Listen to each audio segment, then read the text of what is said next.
जय बोलो गणेश महाराज की जय।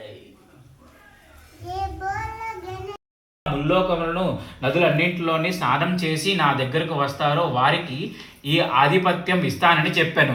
ఇది వినగానే ఈ పరీక్షకు కుమారస్వామిది సమ్మతించి తన వాహనమైన నెమలి మీద ఎక్కి వాయువేగంతో వెళ్ళాను. అక్కడే ఉన్న గజానుడు తండ్రి దగ్గరకు వెళ్ళి వినమ్రంగా నమస్కరించి, తండ్రి, నా అసమర్థత తెలిసి కూడా మీరు ఇట్లాంటి పరీక్ష పెట్టుట తగునా అని తగిన ఉపాయములు చెప్పమని ప్రార్థించను. అంత శివుడు కరుణతో, వత్స, ఒక్కసారి నారాయణ మంత్రాన్ని పఠించిన వారు 300 కల్పాల కాలం పుణ్య నదుల్లో స్నానాచరించిన ఫలం పొందుతారని చెప్పి పుత్రునకు ఆ మంత్రం ఉపదేశించను. గజానుడు తన తండ్రి ఉపదేశించిన మంత్రంతో భక్తితో పఠిస్తూ కైలాసంలో ఉండెను.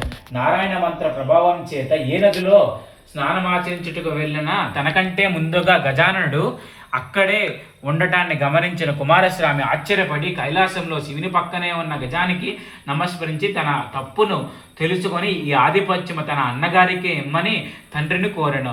అంత పరమేశ్వరుడు భాద్రపద శుద్ధ చవితి నాడు గజానునికి విఘ్నాధిపత్యం ఇచ్చెను. దీంతో విఘ్నేశ్వరుడుకు భక్తులు, కుడుములు, ఉండ్రాళ్ళు మొదలైన నైవేద్యంగా పెట్టగా వాటిని సంతోషంగా తిని కొన్ని తన వాహనముకు పెట్టి మిగతా వాటిని చేతితో పట్టుకొని ముక్తావేశంతో సాయంకాల సమయమున తిరిగి కైలాసమునకు చేరుకొనెను.